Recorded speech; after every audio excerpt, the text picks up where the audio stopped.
আজকে আমরা শিখব উপবৃত্ত। তো প্রথমে আমরা উপবৃত্তের বিভিন্ন অংশ সম্বন্ধে পরিচিত হব। যেমন ধরো, একটা উপবৃত্তে কি কি অংশ রয়েছে। এটা একটা উপবৃত্ত, এর এই বাহুটা কি বলা হয় পরাক্ষ। পরাক্ষ উপাক্ষ যেখানে ছেদ করে সেটা হচ্ছে কেন্দ্র, তার মানে এটা হচ্ছে উপাক্ষ। মেজর অ্যাক্সিস, মাইনর অ্যাক্সিস, এটা হচ্ছে সেন্টার। এর দুটো ফোকাস থাকে, এটা হচ্ছে ফোকাস মানে হচ্ছে নাভি, আরো একটা থাকে ফোকাস মানে হচ্ছে নাভি। এটাকে যদি এস বলা হয়, এটা হচ্ছে এস ড্যাশ। দুটো শীর্ষ থাকে, শীর্ষ শীর্ষ এখানে একটা, এখানে একটা শীর্ষ। তাহলে কোন অংশগুলোর কি নাম সেটা আমাদের সবসময় মনে রাখতে হবে। এটা যদি এ হয়, এটা হচ্ছে এ ড্যাশ। আর থাকে নিয়ামক, নিয়ামক দুটো, এদিকেও একটা থাকে নিয়ামক।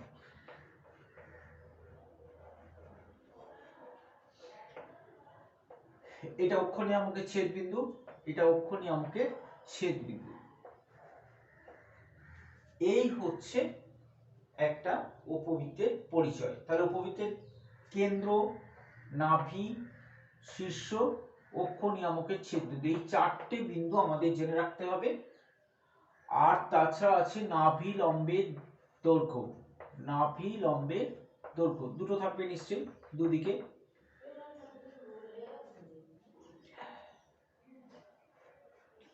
তো নাভি লম্বের দৈর্ঘ্য, এই হচ্ছে আমাদের উপবৃত্তের পরিচয়।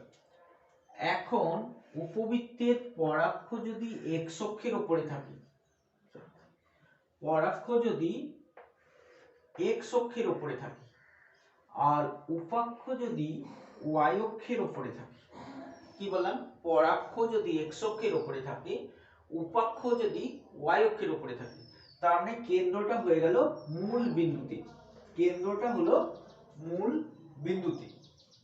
তাহলে এই উপবৃত্তের সমীকরণটা হয় x square by a square plus y square by b square সমান হচ্ছে 1। তো এখানে অধিবৃত্তের মতোই জানবে, এখানের উপরে কোনো একটা বিন্দু যদি থাকে, চলমান বিন্দু, একটা চলমান বিন্দু যদি থাকে, তাহলে এই PS আর এই PM, এই অনুপাতটা, এই যে PS আর PM, এই অনুপাতটা PS বাই PM, এই অনুপাতটাকে E দিয়ে প্রকাশ করা হয়। E কে বলা হয় উৎকেন্দ্রতা। E হচ্ছে উৎকেন্দ্রতা, ইসেন্ট্রিসিটি, উৎকেন্দ্রতা বা ইসেন্ট্রিসিটি বলা হয় PS আর PM এর অনুপাতটাকে।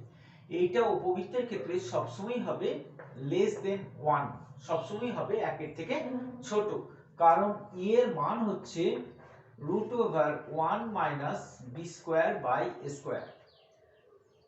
1 থেকে যেহেতু বিয়োগ হয়ে যাচ্ছে, সেই জন্য এর মান সবসময় একের থেকে ছোট হয়। এটা একটা ইম্পর্টেন্ট তথ্য, নোট করে রাখবে।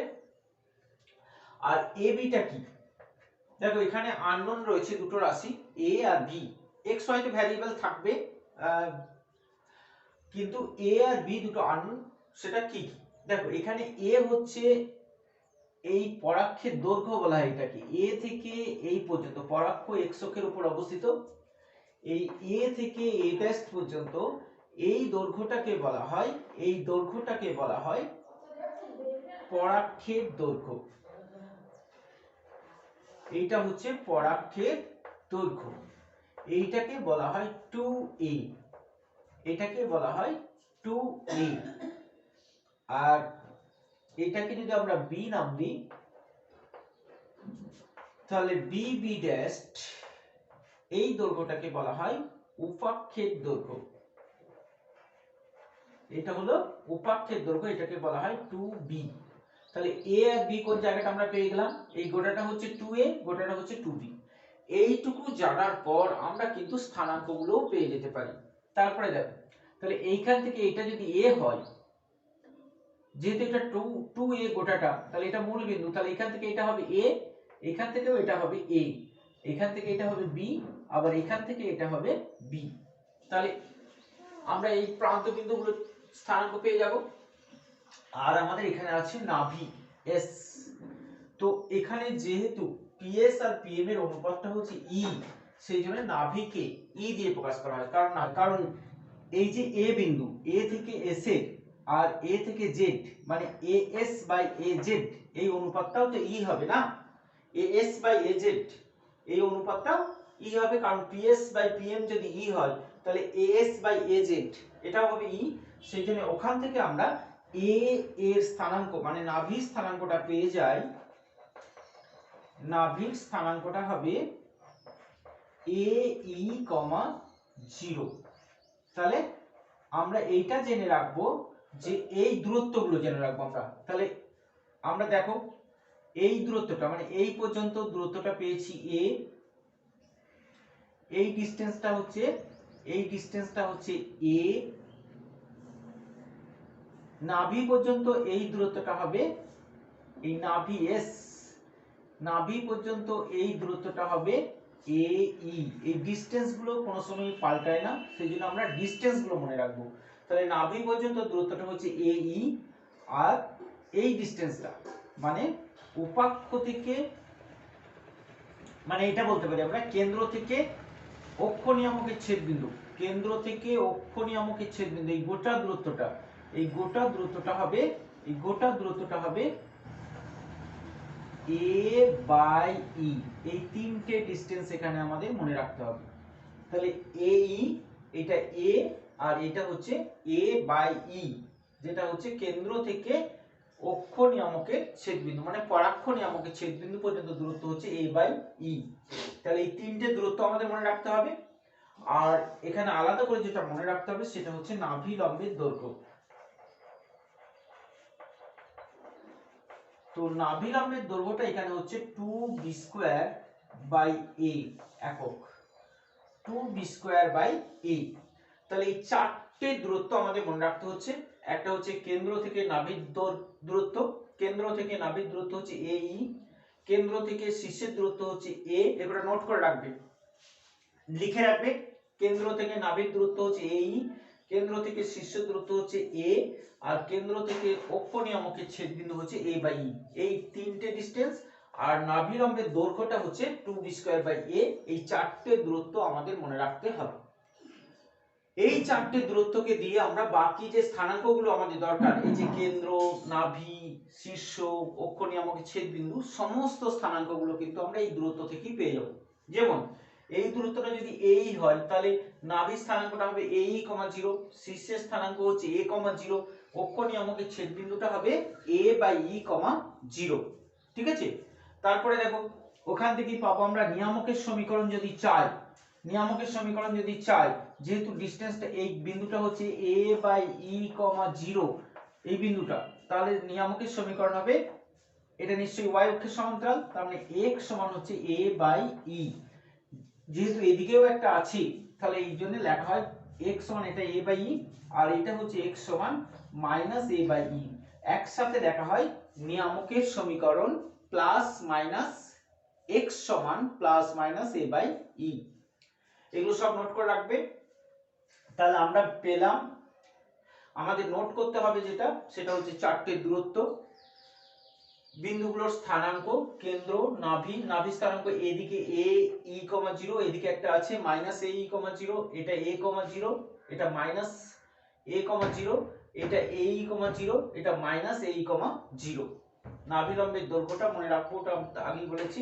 আর নিয়ামকের সমীকরণ হচ্ছে x সমান plus minus a by e।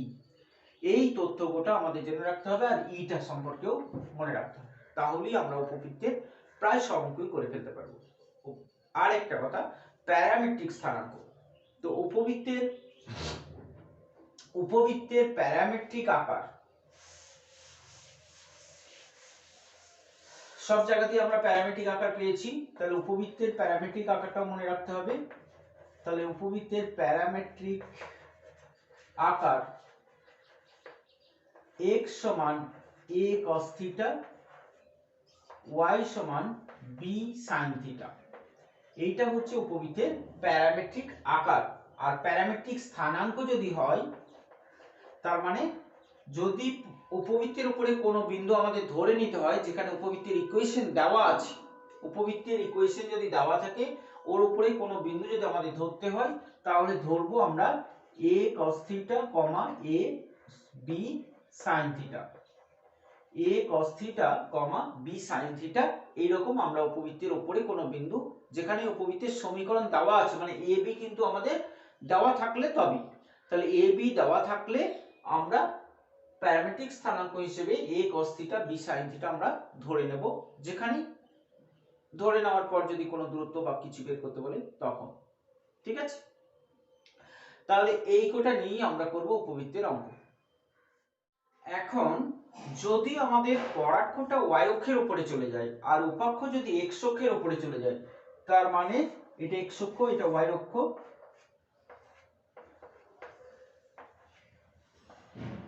যদি উপবৃত্তটা এইরকম আকারের হয়, দুদিক সমান হবে। যদি উপবৃত্তটা এইরকম আকারের হয়, মানে পরাক্ষ y অক্ষের উপরে আর উপাক্ষ x অক্ষের উপরে, তাহলে সমীকরণটা এইরকম লেখা হয় x square by b square plus y square by a square সমান হচ্ছে 1। তো একটা কথা সবসময় মনে রাখবে, উপবৃত্তের সমীকরণে সবসময়, মানে আগের যে সমীকরণটা লিখেছিল তার পাশেও লিখে রাখো a গ্রেটার দেন b, এখানেও লিখে রাখো a গ্রেটার দেন b। কখনোই কিন্তু b বড় হবে না। তার মানে যখন সংখ্যা লেখা থাকবে তখন তো আর বুঝতে পারবে না কোনটা a কোনটা b, কারণ দুটোতে প্লাস আছে। তো তখন জানবে যেটা বড় সেটাই a। তাহলে এটা মনে রাখবে যে বড় সংখ্যাটাই হবে a, বড় সংখ্যা হচ্ছে a। এটা মনে রাখবে যে এই দুটোর মধ্যে যেটা বড় সেটাই a। তাহলে বড় দেখে তুমি বুঝতে পারবে এটা পরাক্ষের উপরে আছে না উপাক্ষের উপরে আছে। তো যদি এরকম হয়, তাহলে কি হলো ব্যাপারটা, এদিকে s চলে গেল, এদিকে s ড্যাশ চলে গেল, এদিকে a ড্যাশ চলে গেল, এদিকে a চলে গেল, এখানে চলে গেল নিয়ামক, ছবি এরকম হয়ে গেল, তাই না? এখানে z চলে এলো, এখানে z ড্যাশ চলে এলো, তো এরকম ছবি হয়ে গেল। তার মানে আমরা যেহেতু ডিসটেন্স গুলো মনে রেখেছি, ডিসটেন্স গুলো মনে রাখার জন্য আমরা সব স্থানাঙ্কগুলো কিন্তু এখানে তৈরি করে নিতে পারবো নিজে। কারণ আমি বলেছিলাম ডিসটেন্স মনে রাখতে, এই ডিসটেন্সটা আমরা জানি, এই ডিসটেন্সটা আমরা জানি, এই পর্যন্ত ডিসটেন্সটা হচ্ছে a, আর এই পর্যন্ত ডিসটেন্সটা হচ্ছে এই a বাই e। এই ডিসটেন্স কোটা আমরা মনে রাখবো, তাহলে সব স্থানাঙ্কগুলো পেয়ে যাবো, এমনকি নিয়ামকের সমীকরণও পেয়ে যাব, কারণ ডিসটেন্স গুলো কোনো জায়গাতে পরিবর্তন হয় না। তাহলে এই ক্ষেত্রে নাভি স্থানাঙ্ক হবে 0,a, শীর্ষ হবে 0,a, পরাক্ষ নিয়ামকের ছেদবিন্দু হবে 0,a বাই e। বুঝে গেছো নিশ্চয়ই, অধিবৃত্তের মতোই। আর যেটা বললাম যে বড় সংখ্যাটা a, যেমন ধরো একটা সমীকরণ আছে x square by 9 plus y square by 4 equal to 1। সঙ্গে সঙ্গে তোমাকে বুঝে ফেলতে হবে এই অধিবৃত্তটা পরাক্ষের উপরে আছে, কারণ x এর নিচে বড় সংখ্যা, মানে এখানে a টা x এর সঙ্গে আছে, এখানে 9 টা হচ্ছে a। একই ভাবে সমীকরণ লেখা থাকবে x স্কয়ার বাই, ধরো x স্কয়ার বাই 5 আছে প্লাস y স্কয়ার বাই 9 আছে ইকুয়াল টু 1। তো সঙ্গে সঙ্গে বুঝে ফেলতে হবে এই উপবৃত্তটা হবে এই রকম, কারণ এখানে a হচ্ছে, এখানে a স্কয়ার হচ্ছে এখানে 9, মানে a হচ্ছে এখানে y এর সঙ্গে রয়েছে, তার মানে y অক্ষের উপরে পরাক্ষটা থাকবে। তো এইভাবে বড় সংখ্যা দেখে আমাদের a টাকে ঠিক করে নিতে হবে, a কোনটা b কোনটা। তাহলে সবসময় হবে a টা বড়, b টা হবে ছোট, মানে যেটা ছোট সেটা b, যেটা বড় সেটা a। এই কথাটা কিন্তু খুব ইম্পর্টেন্ট। ঠিক আছে, তাহলে a b কে আমরা এইভাবে ঠিক করতে পারবো। আর পরাক্ষ উপাক্ষ আমরা চেঞ্জ করে নিতে হবে, যদি y অক্ষের উপরে পরাক্ষ থাকে তাহলে ছবি এইরকম হয়ে যাবে, আর যদি x অক্ষের উপরে তাহলে আগের মতো হবে। আর আরো একটা ব্যাপার আছে, যদি অক্ষ মানে পরাক্ষ অক্ষের সমান্তরাল হয় তাহলে বুঝতেই পারছো, পরাক্ষ যদি অক্ষের সমান্তরাল হয়ে যায় তাহলে কি হবে, ছবিটা x অক্ষ y অক্ষ এইভাবে থাকবে, উপবৃত্ত এখানে চলে যাবে, যেটা তোমরা অধিবৃত্ততেও করেছিলে। এটা পরাক্ষ এটা উপাক্ষ, তো এক্ষেত্রে কেন্দ্রটা পাল্টে যায়, কেন্দ্র যদি আলফা কমা বিটাতে চলে যায় তাহলে সমীকরণ হয়ে যাবে, তাহলে সমীকরণটা হবে x minus alpha by whole square by a square plus y minus বিটার whole square by b square সমান হচ্ছে 1।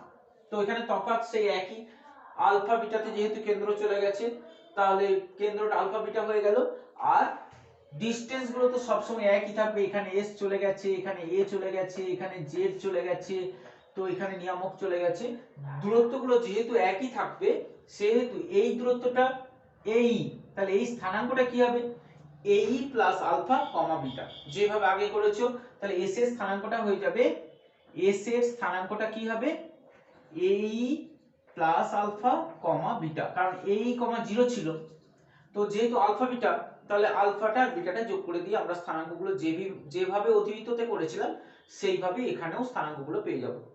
ঠিক আছে, তাহলে অধিবৃত্তের মতোই হবে, যদি ভুলে গিয়ে থাকো আবার অধিবৃত্তের ভিডিওটা একবার দেখে নেবে, তাহলেই বুঝতে পারবে আমি কি বলতে চাইছি। প্রত্যেকটা স্থানাঙ্ক, এই শীর্ষের স্থানাঙ্ক কি ছিল a, 0, আলফা বিটাটা যোগ করে নিলে হবে a plus alpha comma beta. কক্ষ নিয়ামকের ছেদবিন্দু কি ছিল এই বাই 0, এই বাই 0, তাহলে এখানে হবে a e plus alpha comma beta, এরকম স্থানাঙ্কগুলো চেঞ্জ হবে। আর দৈর্ঘ্যগুলো যা ছিল আগেও যা ছিল পরেও তাই থাকবে, সেজন্য আমি কিন্তু দৈর্ঘ্যটাই মনে রাখতে বলেছি, স্থানাঙ্কটা তোমরা তৈরি করে নেবে।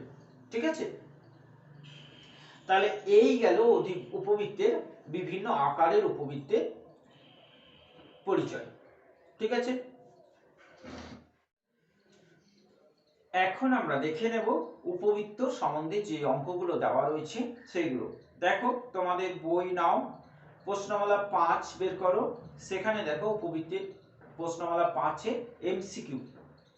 প্রথম যে অঙ্কটা রয়েছে বইটা থেকে পড়ে নাও, একটা উপবৃত্তের সমীকরণ দিয়েছে সাধারণ আকার, তারপরে বলেছে ই এর মান, তো আমরা পেয়ে গেছি এর আগেই। তারপরে দেখো 2 নম্বরটা, উপবৃত্তের উপাক্ষের দৈর্ঘ্য যদি নাভিদ্বয়ের দূরত্বের সাথে সমান হয় তাহলে উৎকেন্দ্রতা কত।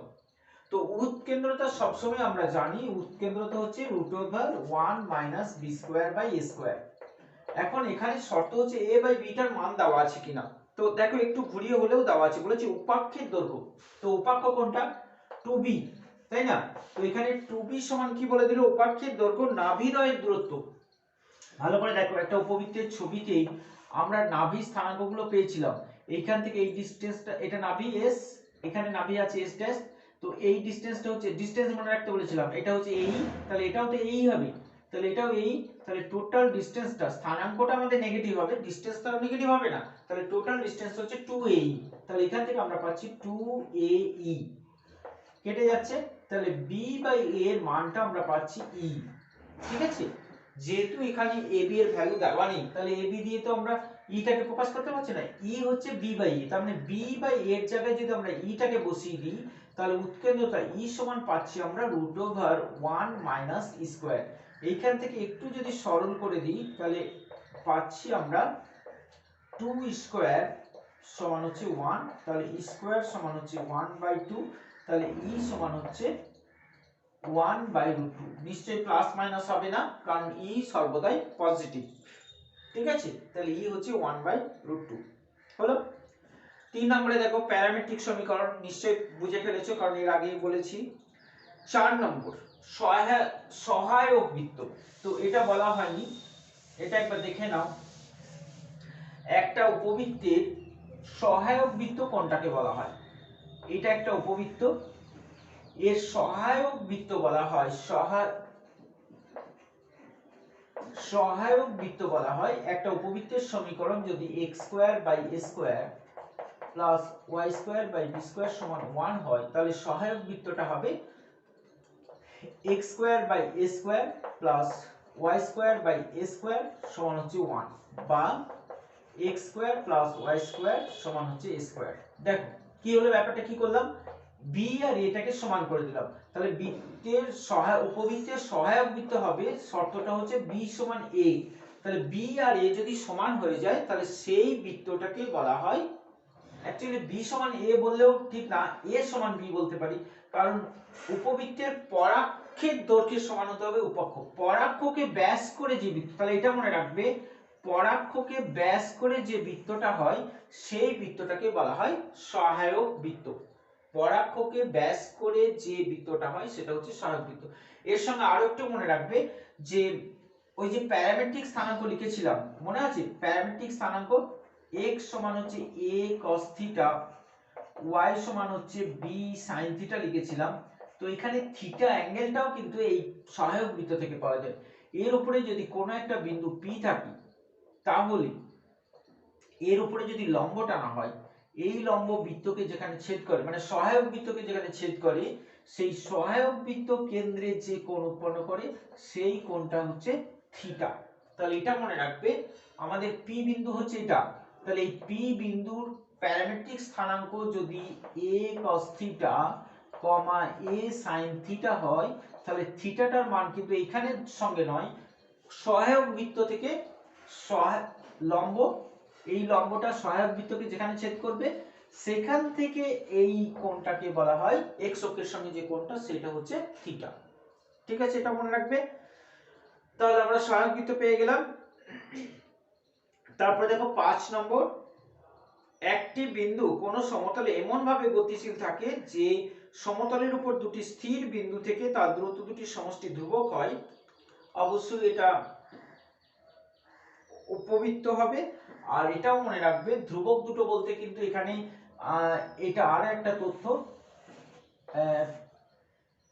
এটা এস, এটা এস ড্যাশ, এর উপরে যে কোনো বিন্দু, একটা গতিশীল বিন্দু যদি পি হয় তাহলে এই ডিসটেন্স পি এস প্লাস, এটা একটা তথ্য মনে রাখবে, নোট করে রাখো, P S plus P S dash এটা সবসময় 2 এর সঙ্গে সমান হয়। পি এস সমষ্টি সর্বদা ধ্রুবক বলেছে, ধ্রুবকের মান কিন্তু সর্বদাই 2a হবে। ঠিক আছে, মানে 2a মানে পরাক্ষের দৈর্ঘ্যের সমান হবে। তো এটাও নোট করে রাখবে। 6 নম্বর, উপবৃত্তের নাভি লম্বের দৈর্ঘ্য নিশ্চয়ই বার করতে পারবে, 2b²a। উপবৃত্তের সাধারণ আকারে আগে নিয়ে যেতে হবে, মানে 225 দিয়ে বোথ সাইডকে ভাগ করে নেবে, কারণ ডান দিকে তো 1 আনতে হবে। তারপরে a b ঠিক করে নিয়ে নাভি লম্বের দৈর্ঘ্য নিশ্চয়ই বার করতে পারবে। 7, শীর্ষ দুটি স্থানাঙ্ক একই করে করতে হবে, শীর্ষ দুটি স্থানাঙ্ক। 7 নম্বরের অঙ্কটা দেখো, 7 নম্বরে বলেছে 4x² + y² = 16। প্রথমে এটাকে সাধারণ আকারে আনতে হবে, তাহলে x² / 4 + y² / 16 = হচ্ছে 1। ভালো করে দেখো, এই জায়গাটা কিন্তু ভুল করবে না কখনোই। কোথায় রয়েছে, y অক্ষের উপরে বড়টা রয়েছে, তার মানে এখানে a হচ্ছে, মানে a² হচ্ছে 16, তাহলে a হচ্ছে 4, b হচ্ছে 2, কারণ b² হচ্ছে 4, এইটা যেন ভুল করবে না। আর সঙ্গে সঙ্গে তার একটা ছবিও এঁকে ফেলবে, এর পাশে এর একটা ছবি এঁকে ফেলবে, তাহলে আর স্থানাঙ্কতে ভুল হবে না। স্থানাঙ্ক চাইলে অবশ্যই ছবি এঁকে দেবে, তাহলে আর ভুল হবে না। যেহেতু এটাকে আমরা y² এর কাছ থেকে পাচ্ছি, তাহলে ছবিটা অবশ্যই এরকম হবে। আর এখানে আমাদের প্রশ্নটাতে আছে শীর্ষ দুটি স্থানাঙ্ক, তাহলে এখানে শীর্ষ y অক্ষের উপরে শীর্ষ নিশ্চয়ই আমাদের 0, a হবে। এখানে a হচ্ছে 4, তাহলে শীর্ষের স্থানাঙ্ক হবে 0, ±4। ঠিক আছে, কারণ এখানে একটা শীর্ষ আছে, এটা হচ্ছে 0, -4। তারপরে একটা উপবৃত্তের উৎকেন্দ্রতা বার করতে পারবে, নাভি লম্বের দৈর্ঘ্য বার করতে পারবে। 10 নম্বরটাতে শীর্ষের স্থানাঙ্ক আবার একই প্রশ্ন দিয়েছে। 11 নম্বরে পরাক্ষের দৈর্ঘ্য, 12 নম্বর উৎকেন্দ্রতা, 13 নম্বরে উপাক্ষের দৈর্ঘ্য, আর 14 নম্বর উৎকেন্দ্রিক কোণ। আবারও যেটা বলতে ভুলে গেছিলাম, সেটা হচ্ছে এই যে থিটাটা লিখেছি, এই থিটাটাকে বলা হয় উৎকেন্দ্রিক কোণ। তাহলে এটাও একটু নোট করে রাখো, এই থিটাটা হচ্ছে উৎকেন্দ্রিক কোণ। তার মানে আমরা যদি প্যারামিটার আকারে লিখি, প্যারামেট্রিক স্থানাঙ্ক আকারে লিখি, তাহলে যে থিটাটাকে ব্যবহার করি প্যারামিটার হিসেবে, সেই প্যারামিটারটাই এখানে হচ্ছে উৎকেন্দ্রিক কোণ। তাহলে এমসিকিউ শেষ অঙ্কটা একবার দেখে নাও। 14 নম্বরটা MCQ 14, 9x square plus 16y square equal to 144। তাহলে 44 দিয়ে ভাগ করলে আমরা পাচ্ছি x square by 16 plus y square by 9 equal to 1। তাহলে এখানে a ইকুয়াল টু হচ্ছে 4, b ইকুয়াল টু হচ্ছে 3। ab পেয়ে গেলাম। বিন্দুটা বলে দিয়েছে 2, তাহলে এর প্যারামেট্রিক স্থানাঙ্ক উৎকেন্দ্রিক কোণ থিটা হলে প্যারামেট্রিক স্থানাঙ্ক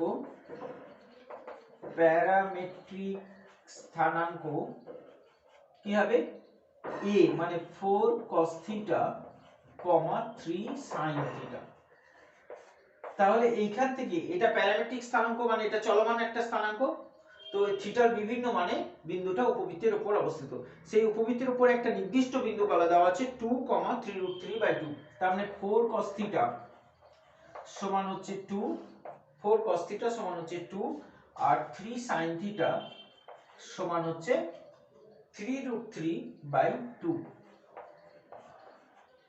এইখান থেকে থিটার একটা সাধারণ মান বার করতে হবে, মানে থিটার এখান থেকেও যে মানটা বেরোবে এখান থেকেও যদি সেই মানটা একই মান আমাদের নিতে যদি পারি তাহলেই হবে উৎকেন্দ্রিক কোণ। তাহলে এখান থেকে আমরা cos থিটা সমান পাচ্ছি 1/2, এখান থেকে আমরা sin থিটা সমান পাচ্ছি √3/2। তাহলে দেখো আমাদের কমন অ্যাঙ্গেলটা আসছে, এটা হচ্ছে হাফ মানে 60 ডিগ্রি, এখানে থিটা হচ্ছে 60 ডিগ্রি। তাহলে কমন অ্যাঙ্গেলটা আমরা 60 পাচ্ছি। ঠিক আছে, যদি একটা নেগেটিভ একটা পজিটিভ হয় তখন কিন্তু আমাদের যেখানে নেগেটিভ পজিটিভ যে পাবে সাইন নেগেটিভ কস পজিটিভ বা কস নেগেটিভ সাইন পজিটিভ সেখানে গিয়ে আমাদের কোণটাকে ঠিক করতে হবে। তো একই কোণ আমরা পেয়ে গেছি ফার্স্ট কোয়াড্রেন্টে, অতএব এখানে উৎকেন্দ্রিক কোণ হবে 60। ঠিক আছে, বুঝে গেছো নিশ্চয়ই? তাহলে আমরা পরের অংশটা মানে অতি সংক্ষিপ্তটা পরের ভিডিওতে দেখে নেব। ঠিক আছে।